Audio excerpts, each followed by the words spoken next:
فرش التراب يضمني وهو غطاء. آپ کے اپنے خاندان سے تھی جو اہلیہ تھی سارہ رضی اللہ تعالی عنہ، بانجھ نہیں ہے، اولاد نہیں ہوئی، اللہ کی مرضی. بہرحال حضرت ابراہیم کے ساتھ ہجرت کرنے والوں میں حضرت سارہ بھی تھی آپ کی اہلیہ، حضرت لوط بھی تھے آپ کے بھتیجے، اور حضرت لوط کی اہلیہ بھی تھی. یہ اہلیہ جو ہے لوط کی، یہ مومنہ تھی، یہ ساتھ انہوں نے ہجرت کی. بعد میں جب انہیں اللہ تعالیٰ کے حکم سے حضرت ابراہیم نے بھیج دیا سدوم اور عامورہ کی بستیوں کی طرف، تو وہاں شاید معلوم ہوتا کوئی اور شادی کی ہے، وہ کافرہ رہی اور اس نے جو ہے حضرت لوط کے ساتھ جو ہے خیانت کا معاملہ کیا، وہ ایک علیحدہ معاملہ ہے. بہرحال اس وقت جو دعا کی رب ہب لی من الصالحین، اس کے جواب میں اللہ نے فوراً ہم نے اسے ایک غلام فبشرناہ بغلام حلیم، ہم نے انہیں بشارت دے دی ایک بہت ہی بردبار حلیم الطبع متحمل مزاج بیٹے کی. یہ اسماعیل کی تعریف ہے، نوٹ کر لیجیے گا. دوسرے بیٹے ہوئے حضرت سارہ کے بعد میں،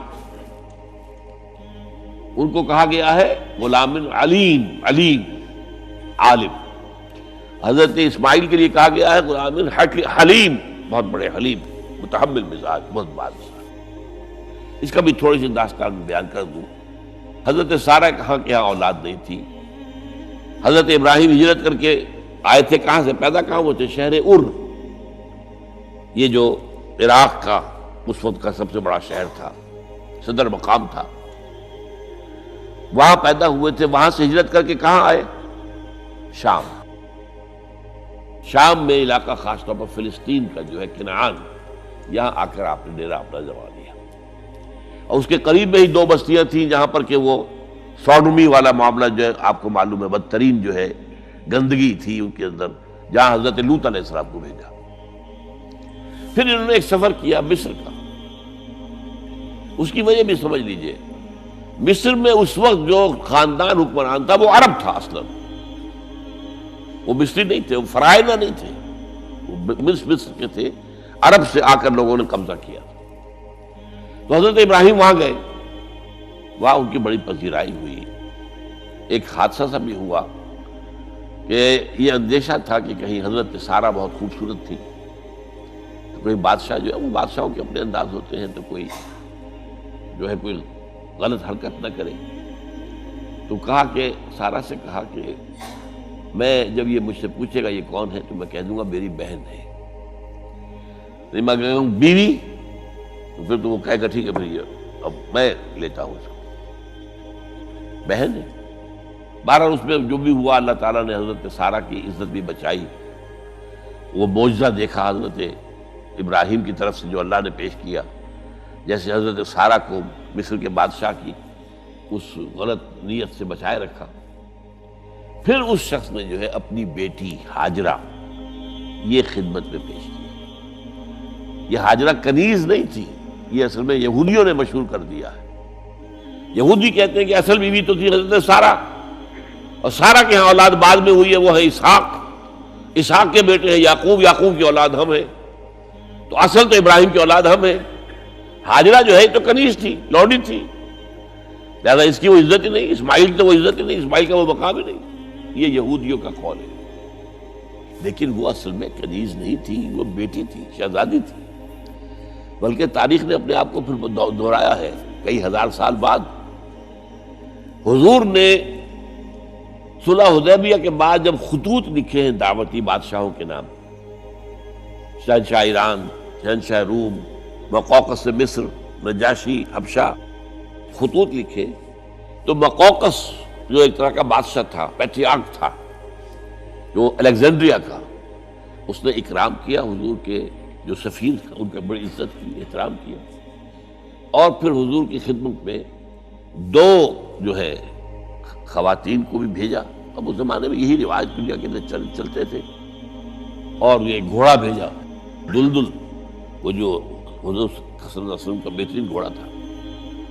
تو انہی میں سے ایک کنیز جو ہے ان سے حضور نے نکاح کیا، ماریہ قبطیہ. اور ماریہ قبطیہ سے اللہ نے اولاد دی حضور کو عمر کے آخری درجے میں.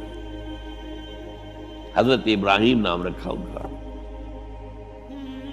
نوٹ کیجیے، سائیکل مکمل ہو رہا ہے. ابراہیم گئے تھے مصر، وہاں سے ھاجرہ آئی اور اس سے اسماعیل ہوئے، اسماعیل سے یہ ساری نسل چلی، محمد پیدا ہوئے. محمد کے نکاح میں پھر مصر سے آئی ہوئی ایک خاتون آئی ہے ماریہ قبطیہ، ان سے جو پیدا ہوئے ان کا نام ابراہیم رکھا. تو یہ گویا کہ یہ ایک عجیب سائیکل ہے.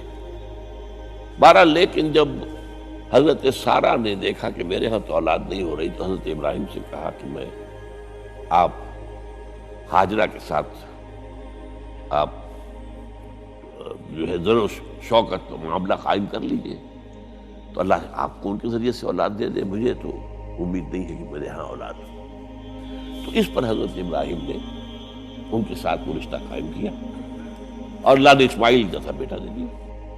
اب اللہ تعالیٰ نے حکم دیا ھاجرہ اور اپنے اس بیٹے کو لے جاؤ اور جاؤ وہاں بواد غیر ذی زرع، جاؤ وہاں حجاز کی اس وادی کے اندر، وادی غیر ذی زرع، وہاں ان کو چھوڑ دو. اب یہ امتحان دیکھیے، توکل کا امتحان. حضرت ابراہیم لے آئے، کوئی متنفس نہیں، کوئی گھاس تک پیدا نہیں ہو رہی. کوئی درخت کا ہونا تو اور بڑی بات ہے کہ کھجور کا درخت ہو یا کوئی اور درخت نہیں. پانی نہیں، پانی کا ایک مشکیزہ تھا ابراہیم کے پاس، وہ چھوڑ دیا. کچھ کھجوریں تھیں وہ دے دی اور چلے. ھاجرہ پوچھتی ہے ہمیں کس کے بعد سارے چھوڑ کے جا رہے ہیں؟ کہنے لگے اللہ کے. یہ ہے توکل، اللہ کا حکم ہے. دعائیں مانگ مانگ کر رب ھب لی من الصالحین فبشرناہ بغلام حلیم.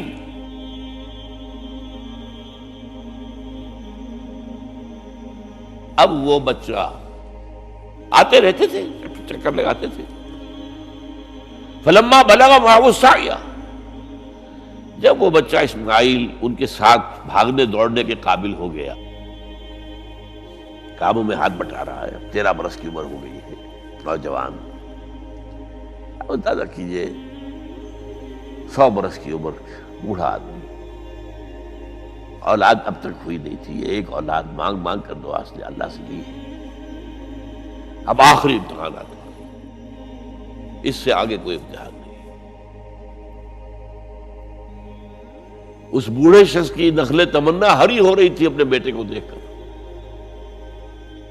فلما بلغ معہ السعی قال یا بنی انی اری فی المنام انی اذبحک فانظر ماذا تری. کہتے ہیں حضرت ابراہیم بیٹے میں مسلسل دیکھ رہا ہوں خواب میں کہ میں تمہیں ذبح کر رہا ہوں. تو دیکھو غور کرو تمہاری رائے کیا ہے. نبی کا خواب بھی وہی ہوتا ہے، اس میں کوئی شیطنت جو ہے، کوئی شیاطین جن و انس کی کوئی مداخلت نہیں ہوتی.